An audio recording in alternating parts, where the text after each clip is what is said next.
warahmatullahi wabarakatuh. Tabiun.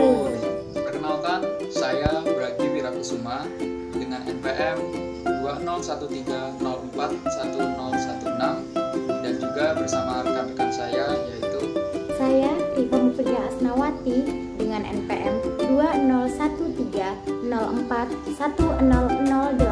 Saya Arsa Alul Umroh dengan NPM 2013041044. Perkenalkan, nama saya Siti Asmaul Husna dengan nomor pokok mahasiswa 20130411004.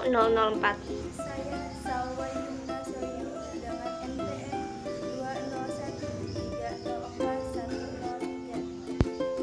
2013041043. kami dari kelompok 2 Teori Belajar Bahasa, yang mana pada kesempatan kali ini kami akan menayangkan video pembelajaran yang membahas tentang perkembangan pemerolehan bahasa. Silahkan simak videonya. Bahasa merupakan salah satu komponen penting dalam kehidupan. Bisa kita bayangkan jika tidak ada bahasa di dunia ini, maka interaksi dan komunikasi tidak akan berjalan lancar dan semestinya. Pada dasarnya Tuhan telah menganugerahkan bahasa sebagai alat komunikasi kepada manusia sejak lahir. Namun dengan kemampuan menangkap dan mengolah bahasa yang berbeda-beda. Perbedaan pemerolehan bahasa tersebut biasanya dipengaruhi oleh perkembangan bahasa seorang anak. Nah, pada kesempatan kali ini kami akan membahas tentang perkembangan pemerolehan bahasa pada anak. Yuk kita simak videonya.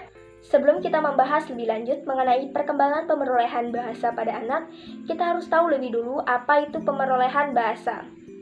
Pemerolehan bahasa adalah proses yang berlangsung terhadap anak-anak dalam mempelajari bahasa pertama atau bahasa ibunya. Masuk menyatakan bahwa pemerolehan bahasa adalah suatu proses anak mencapai kemampuan dan skill dalam bahasa ibunya, di mana anak akan memperoleh bahasa pertamanya karena memiliki potensi yang kuat dalam dirinya dan pengaruh yang kuat dalam lingkungan sekitarnya. Pemerolehan bahasa berbeda dengan pembelajaran bahasa, karena pembelajaran bahasa umumnya didapat secara formal, diikuti dengan mempelajari berbagai hal mengenai bahasa tersebut. Sedangkan pemerolehan bahasa memfokuskan pada proses berbahasa anak yang hidup di lingkungannya hingga mendapat bahasa pertama atau bahasa ibunya. Pemerolehan bahasa terkait dengan bahasa pertama atau bahasa ibu, sedangkan pembelajaran bahasa biasanya berkaitan dengan bahasa kedua. Materi selanjutnya akan disampaikan oleh rekan saya. Di sini saya akan membawakan materi mengenai faktor-faktor yang mempengaruhi pemerolehan bahasa. Adapun faktor-faktor tersebut antara lain faktor biologis, faktor lingkungan sosial, faktor intelijensia, dan faktor motivasi. Faktor yang pertama yakni faktor biologis. Faktor ini berdasarkan LID yang dikemukakan oleh Chomsky dan Central. LID atau Language Acquisition Devices yakni alat pemerolehan bahasa yang terdiri dari sistem saraf pusat atau otak, alat dengar, dan alat ucap. LID dapat membuat setiap anak mampu menguasai sistem bahasa yang kompleks, tata bahasa, bunyi bahasa, kosakata, dan ilmu semantik, serta lain sebagainya. Yang kedua, faktor lingkungan sosial. Faktor ini berhubungan erat dengan faktor biologis atau LID. LID akan dapat bekerja dengan maksimal apabila didukung dengan lingkungan sekitar dari anak. Sebab harus ada stimulus yang aktif dan interaksi yang baik dengan lingkungan sekitar. Hilangnya akses mendengar atau dijauhi oleh lingkungan sekitar dapat mengurangi kemampuan berbahasa pada anak. Apabila anak hanya memiliki salah satu dari kedua faktor tersebut dan salah satunya mengalami gangguan, maka dapat dipastikan anak tersebut akan mengalami gangguan dalam berbahasa dan kemampuan berbahasanya akan berkurang. Oleh sebab itu, anak harus diberikan model, stimulus, dan respon yang baik dari lingkungan sekitar serta harus dilatih dan diuji dalam pembelajaran berbahasa. Yang ketiga, faktor intelijensia. Faktor ini berdasarkan pendapat dari Howard Gardner. Beliau Beliau berpendapat bahwa anak dengan inteligensia yang tinggi akan memiliki kemampuan berbahasa yang lebih baik dibanding anak seusianya. Anak itu pun akan memiliki tingkat pemerolehan berbahasa yang lebih banyak, cepat, dan bervariasi daripada anak dengan kecerdasan yang rendah. Terakhir, faktor motivasi. Ada dua sumber motivasi dalam pemerolehan berbahasa pada anak, yakni intrinsik dan ekstrinsik. Intrinsik yakni faktor yang mendorong anak belajar bahasa demi kepentingan dirinya sendiri. Contohnya, ketika anak merasa haus atau lapar, dia akan berusaha untuk berbahasa demi kepentingannya tersebut. Nah, faktor ekstrinsik yaitu faktor yang mendorong anak untuk belajar bahasa yang lebih baik lagi. Contohnya, ketika anak mendapatkan respon yang tidak bagus dari lingkungan sekitarnya karena bahasa yang dia gunakan membuat orang lain kesal, dia akan bertekad untuk belajar bahasa lebih giat lagi. Baik, di sini saya akan menjelaskan mengenai tahapan perkembangan bahasa pada anak. Menurut Ardiana dan Sodik, mereka membagi tahapan ini menjadi 4. Yang pertama yaitu tahap pemerolehan kompetensi dan performansi, yang kedua tahap pemerolehan semantik, yang ketiga tahap pemerolehan sintaksis, dan yang keempat adalah tahap pemerolehan fonologi. Baik, kita masuk pada tahap yang pertama, yaitu tahap pemerolehan kompetensi dan performansi. Kompetensi adalah pengetahuan tentang gramatika bahasa ibu yang dikuasai anak secara tak sadar dan bertahap. Gramatika itu sendiri terdiri dari semantik, sintaksis, dan fonologi. Nah, sedangkan performansi adalah kemampuan anak untuk memahami dalam proses reseptif dan menuturkan dalam proses produktif.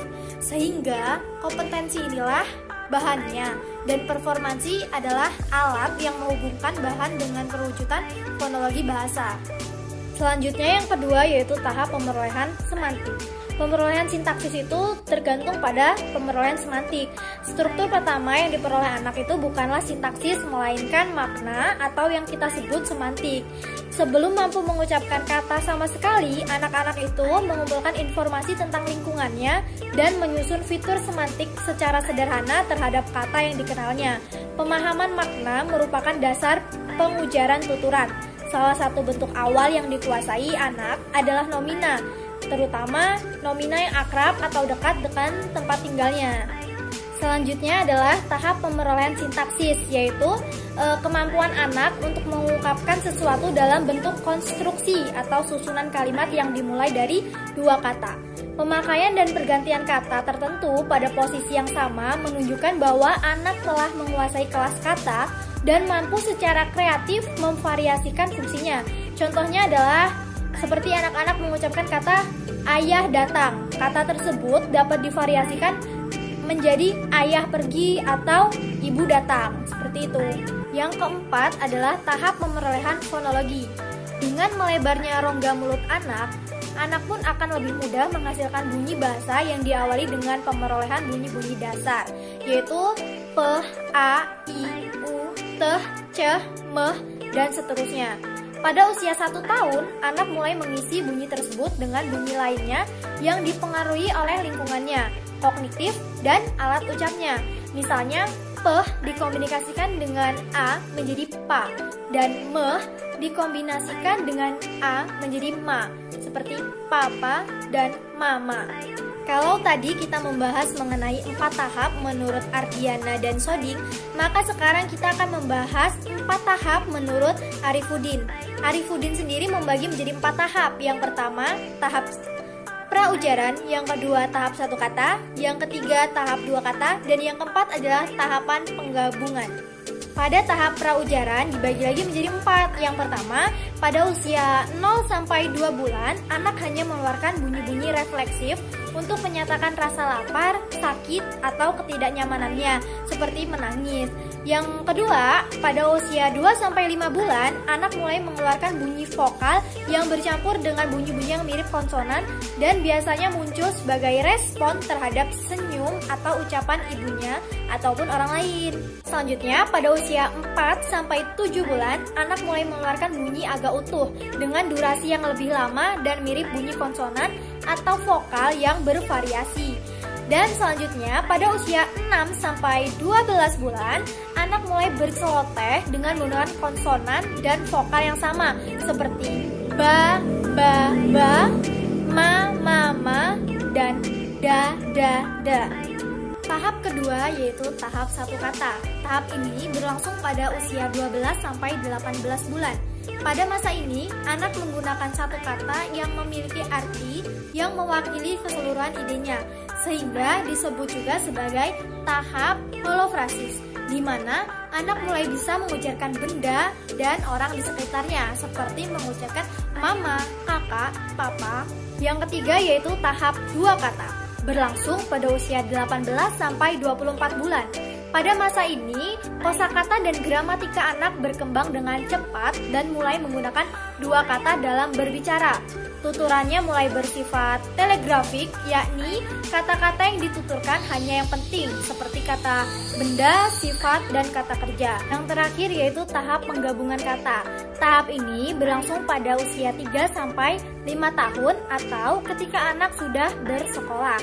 Pada usia 3-4 tahun, tuturan anak mulai lebih panjang dan tata bahasanya lebih teratur. Dia tidak lagi menggunakan hanya dua kata, tetapi 3 atau bahkan bisa lebih. Pada umur 5-6 tahun, bahasa anak telah menyerupai bahasa orang dewasa. Perbedaan bahasa anak laki-laki dan anak perempuan. Bahasa anak laki-laki dan perempuan mulai mencerminkan perbedaan pada waktu duduk di sekolah dasar.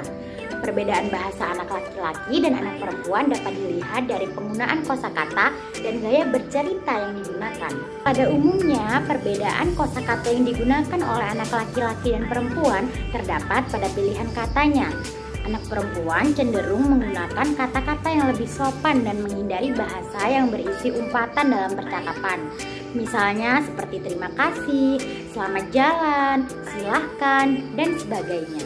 Dilihat dari ekspresi emosional atau rasa sayang juga terdapat perbedaan yang cukup besar. Ekspresi yang digunakan wanita biasanya seperti ya Tuhan, oh sayangku, dan sebagainya. Nah, sedangkan laki-laki cenderung menggunakan umpan seperti sialan, bedebah, dan sebagainya. Perbedaan anak laki-laki dan anak perempuan juga dilihat dari gaya bercerita. Wanita cenderung lebih banyak mendengarkan dan menggunakan cara yang tidak langsung dalam meminta persetujuan. Sedangkan laki-laki cenderung memberitahu, contohnya seperti Sinta ikut kakak berenang, ayah tidak marah kan? Nah, pertanyaan ayah tidak marah kan itu secara tidak langsung berarti bolehkah? Wanita beranggapan bahwa perannya dalam percakapan adalah fasilitator, sedangkan laki-laki sebagai pemberi informasi. Cara orang tua berbicara juga bervariasi. Ayah lebih menginterupsi pembicaraan anak perempuan, sedangkan ayah juga lebih banyak menggunakan perintah ketika berbicara dengan anak laki-lakinya. Anak laki-laki biasanya akan lebih berbuat tindakan dan kurang berbicara, sedangkan anak perempuan ini sebaliknya, dia akan lebih banyak bicara ketika bersama teman akrabnya. Bahkan anak perempuan ini bisa menceritakan rahasianya kepada teman akrabnya tersebut. Berikutnya ada materi gangguan bahasa pada anak. Pada umumnya, gangguan berbahasa ini terdiri atas dua faktor. Yang pertama ada faktor medis dan juga faktor lingkungan sosial. Untuk faktor medis, ini disebabkan oleh adanya disfungsi alat bicara atau kelainan dalam fungsi otak. Dan faktor lingkungan, ini disebabkan adanya sebuah keadaan di mana seseorang itu merasa dirinya dikucilkan atau tidak mendapatkan input bahasa sama sekali dari lingkungannya. Menurut saya, ada 3 gangguan berbahasa. Yang pertama ada gangguan berbicara, kemudian gangguan berbahasa, dan juga gangguan berpikir. Ketiga gangguan tersebut dapat diatasi selama seseorang tersebut masih normal dalam sistem pendengarannya. Kemudian, ada penyebab gangguan berbahasa pada anak. Yang pertama, masalah artikulasi. Kedua, gangguan bersuara.